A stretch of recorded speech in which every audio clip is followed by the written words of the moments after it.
In this video, I'm going to be going over 50 things you need to know about Aberration Ascended.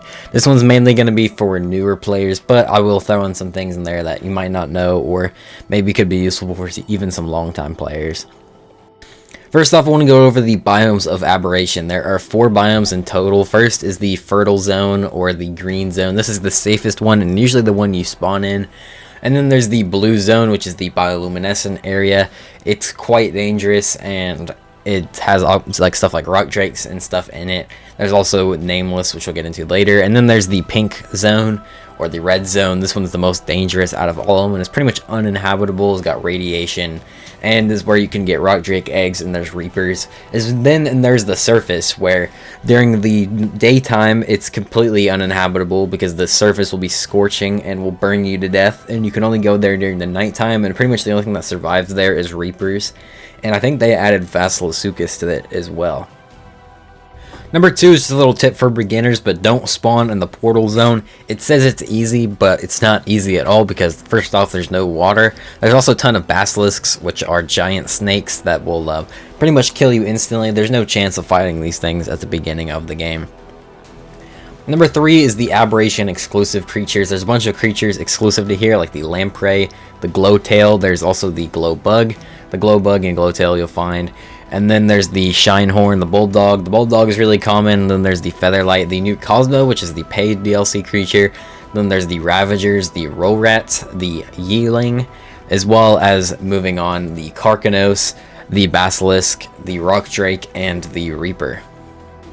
Number 4 is there's a new resource in this map that is called gems, and there's 3 different kinds. There's the green gems, which you find in the green fertile zone, and then there's the blue gems, which you can find in the bioluminescent area, and they're used for more advanced stuff. And then finally there's the red gems, which are found in the red zone, of course, and these ones are the most dangerous and hard to get to. Number 5 is the surface and its drops. Like I said, during the daytime it'll be scorching and you'll pretty much die instantly if you come up here, so you can only come up here during nighttime. But it is very useful to try and come up here because you can get the supply drops, which give you super good loot. So you can kind of just farm the supply drops every time it turns to nighttime, which is very good to do. And number 6 is there's kind of a new feature in here, the firestorms. Now this is just the sun coming over and scorching everything, but now you can actually see it coming over the horizon, which looks really cool. But this also gives you an indication of when you need to get out of there, because as soon as you see those like smoke clouds coming over, that means you need to immediately head out and hopefully not get roasted by this thing. Number 7 is the Ravager, and this one is a useful creature because of its weight reduction. Also, it has some other abilities it can do, but knowing about the weight reduction is important because it has a 50% weight reduction on crystal, fiber, fungal wood, green gems, metal, obsidian, stone, thatch, and wood. Number 8 is the Rolrat gems. The Rolrat will actually dig up gems, including red gems, which makes it to where you can get them early game, but it will attack you if it's nearby, so you need to make sure that it's not anywhere near you before you grab them or you have the means to kill it. And number 9 is there's a lot of creatures missing from Aberration that aren't on maps, or that aren't on this map, that are on other maps. Main one being flyers. There's no flyers on this map, but there's no Rexes, Brontas, Theries, or Gigas either. And without stuff like RGs, it's going to be a lot harder to get around the map. Number 10 is these gas collector spots. You'll notice these little spots that kind of have just pink gas coming out of them. And if you get too close to them, they'll occasionally have bursts of like gas that come out and deal a bunch of damage, as you can see right here. But you can put these gas collectors on them. It'll still do that, except for now you can actually collect gas out of it, which you can use as a resource to build all kinds of Aberration exclusive things. Number 11 is the Nameless. If you go into the bioluminescent red area or the surface, Nameless will come out and they will start attacking you. But if you have a light pet, it will weaken them and they'll actually go back underground. So if you just go into these areas with a light pet, then you'll notice that they won't even attack you at all. So it's pretty much necessary to have a light pet when you go into any of these biomes. And number 12 is the fish baskets, which are useful for moving creatures around the map. If you don't have access to cryopods, you can move creatures like anglerfish with the fish baskets to different areas, which can be super useful because anglerfish harvest silica pearls, so you can move them to areas that have silica pearls and farm a bunch of them. Number 13 is a very easy spot for blue gems, which will help you a lot in the early game once you actually need them and you don't have to go all the way into the bioluminescent area. There's this little like land bridge that goes down to the bioluminescent area, and here you can find a bunch of blue gems, but be careful because there's these spores, which we'll talk about later, that can hurt you. And number 14 is the black mushrooms. You can actually use as narcotics, or technically narco berries. So they work just the same, and you can use them in narcotic recipes. So if you have those and narco berries, you can use them both for narcotics. And number 15 is just a general tip, but make sure to always have parachutes, especially on this map, as there's tons of cliffs and all kinds of areas where you can fall off, or if you're being attacked, you can jump off the cliffs and parachute away, and those creatures can't get you. And number 16 is Aberration added a bunch of babies for the Aberration exclusive creatures, but specifically the Carcanos. You can just kill a Carcanos and claim its baby and get it for free and not have to go through the really difficult taming method of having to use a catapult to knock it out. Number 17 is the Megalosaurus is always awake on Aberration. On other maps, the Megalosaurus sleeps during the day and it gets extremely strong during the night, but at this time, it's always extremely strong. It basically acts as if it's nighttime all the time, which makes it a great creature, especially for the boss fight, but you can use it for all kinds of different stuff. And number 18 is you can actually color the glow sticks. Glow sticks are useful for lighting up Aberration because it can get quite dark. But if you don't want the red light, you can actually dye it to be whatever color you want. I think white is the best because it obviously gives you the best vision. And number 19 is these plant species Z plants you can find around the map. These might seem useless, or maybe you just use them for the plant species Z seeds, but they actually heal you if you get near them. So you can use them to heal your wounded creatures, or if you're just really low on health, just stand next to one and you'll heal faster. And number 21 is the Reaper sense on the Rock Drake. If you have a Rock Drake and if there's a Reaper nearby, its feathers will start going up, kind of like a Spider-Man sense or something like that. It can sense the Reapers around, which is super useful for finding them. Number 21 is the charge nodes. You can find these around the map, and with the new update they have multiple different functions now. You can use them to charge your batteries, and you can also make element with them, although it's kind of really expensive. But you can also transfer creatures and your inventory around. This is basically now just the obelisk that you can use on Aberration. You can find them all around the map. And number 22 is radiation. If you go into the red zone, there will be radiation there, and you'll pretty much die almost instantly if you go in there, so you need to make a hazard suit in order to go in there. But it's just good to keep in mind that don't go anywhere near the red zone until you have a hazard suit. Number 23 is Lampreys. Lampreys might seem useless, but if they leech onto you, you can actually use them to bypass the radiation in the red zone. So if you don't have a hazard suit yet, you can use one of these things and you'll be able to bypass the radiation. And number 24 is the Roll Rat, can be used for wood.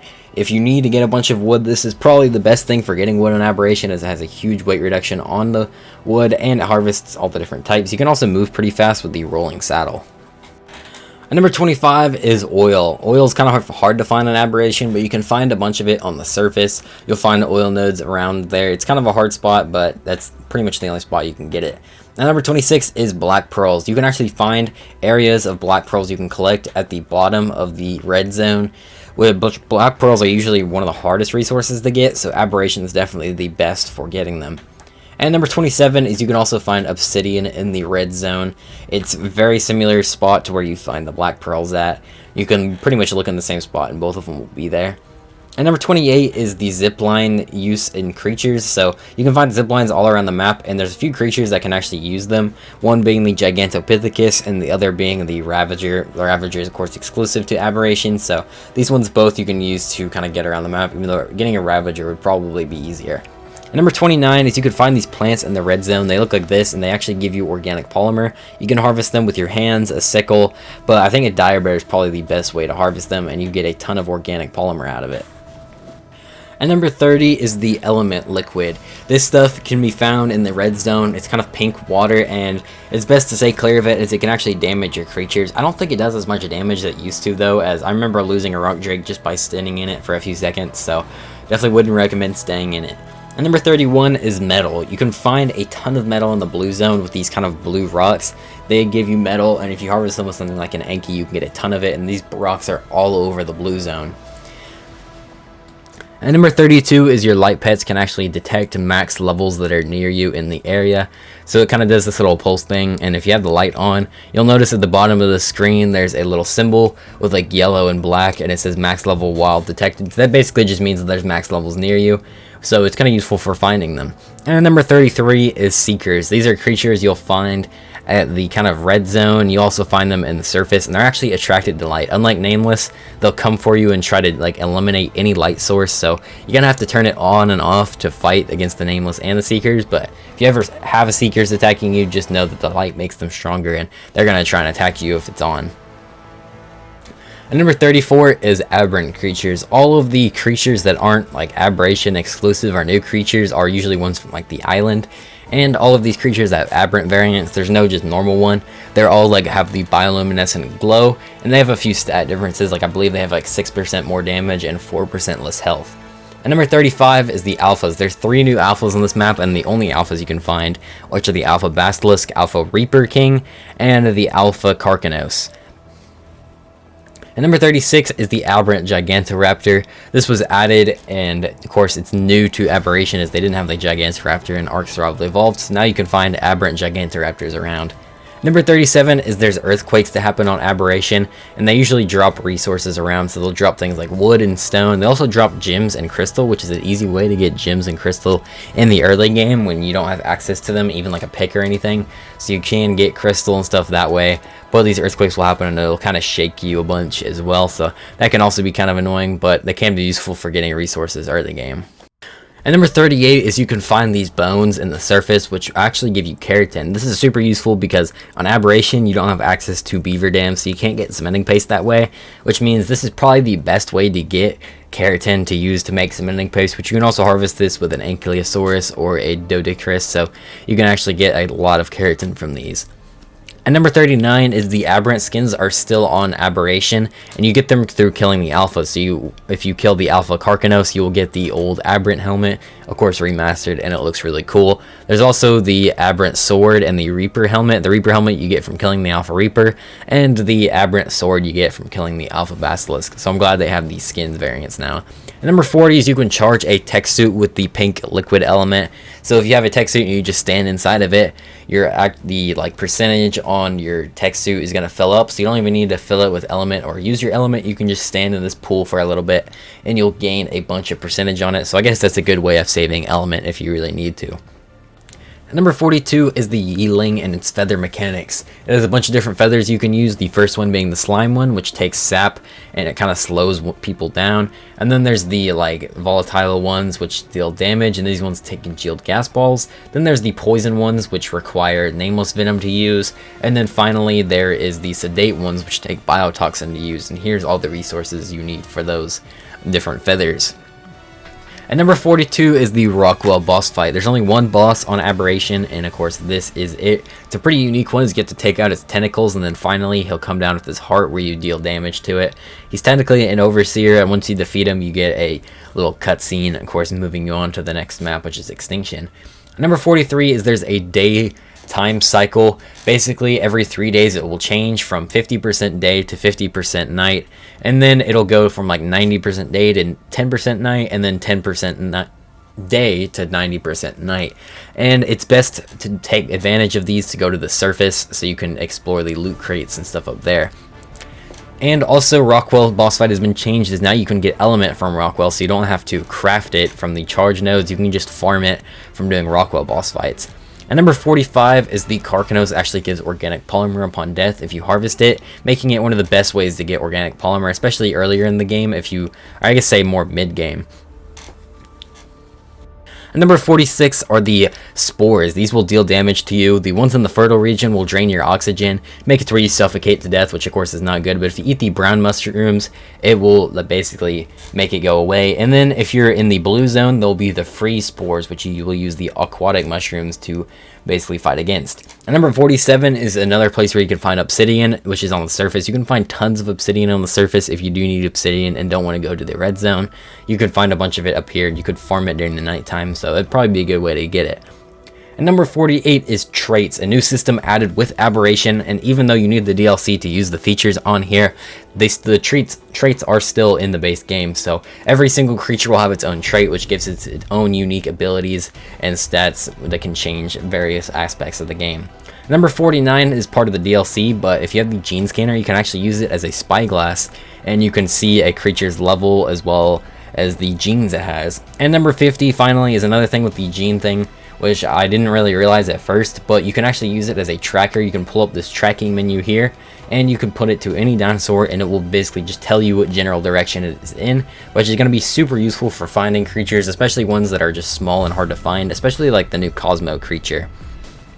But that is 50 things you need to know about Aberration Ascended. I hope you guys did find this video helpful or did enjoy it. If you did, make sure to leave a like and also subscribe. Thanks for watching, and bye.